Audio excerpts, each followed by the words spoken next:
Hi all. இன்னைக்கு நாம கார்மேனி செல்வம் அப்படிங்கிற படத்தோட ஷார்ட் ரிவ்யூ தான் பார்க்க போகிறோம்.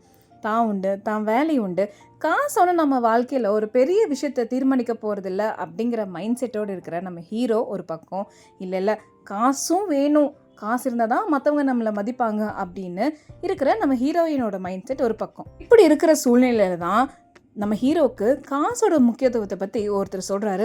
ஓ, காசுக்கு பின்னாடி இப்படி ஓடினா இவ்வளோ பெரிய விஷயம் இருக்கா அப்படின்னு, இனிமேல் நானும் காசு அதிகமாக சம்பாதிப்பேன் அப்படின்னு இந்த ஹீரோ தான் வேலை செஞ்சிருந்த ஓனரோட காரை தன்னோட சுயநலத்துக்காக யூஸ் பண்ணிக்கிறாரு. எப்படின்னா, அந்த ஹீரோவோட ஓனர் வெளிநாட்டுக்கு ஒரு வேலை விஷயமா போக ஓனரோட காரை ஹீரோட காராக மாற்றி அவர் கால் டாக்ஸி விஷயத்த பண்ணுறாரு.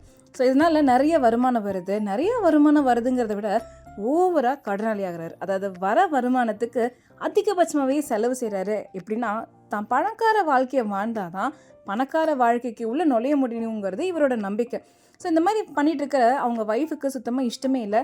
இவரை நம்ம சம்பாதிக்க தானே சொன்னோம், ஆனால் பணக்கார வாழ்க்கைக்கு நம்ம ஆசையே படலையே அப்படின்னு இவங்களோட லைஃப் போயிட்டுருக்கிறப்போ அவங்க ஒய்ஃப் ஒரு கேள்வி கேட்குறாங்க. இந்த மாதிரி நம்ம பண்ணிகிட்ருக்கோமே, நம்ம நம்மளுக்கு பின்னாடி நம்ம பையனுக்கு என்ன சேர்த்து வைப்போம் அப்படின்னு. இது அவர் மனசில் இன்னொரு பெரிய கேள்விக்குறியாக மாற இன்னமும் கடன் வாங்கி இடம்லாம் வாங்குறாரு. என்னதான் இடம் வாங்குறது நல்ல விஷயமா இருந்தாலும் கடன் வாங்குறது இவங்க ஒய்ஃபுக்கு பிடிக்காதனால அவங்கள விட்டு விலகணும்னு நினைக்கிறாரு. இப்படி தான் ஒய்ஃபு தன்னை விட்டு கொஞ்சம் கொஞ்சமாக விலகிறத ஏற்றுக்க முடியாத நம்ம ஹீரோ, சரி நம்ம பழைய மாதிரியே மாறிக்கலாம், ரொம்ப கடனாளி ஆயிடுச்சு, இந்த கடன் அடிக்கிறதுக்கு நம்ம முதல்ல வெளிநாட்டு போய் சம்பாரிச்சிட்டு வந்து இந்த கடனை அடைச்சிட்டு நம்ம பழைய மாதிரி ஒரு வாழ்க்கையை வாழலான்னு சொல்லி வெளிநாட்டுக்கு போகிறாரு. வெளிநாட்டுக்கு போனால் அது அதை விட ஒரு கொடுமையாக இருக்குது. ஏன்னா ஒரு மாதம் அவருக்கு அங்கே ஸ்பெண்ட் பண்ணுறதே ரொம்ப கொடூரமான விஷயமா இருக்குது. ஆனால் கூட இருக்கிறவங்கலாம் ஃபோன்லேயே கொடுமை எடுத்துகிறாங்க.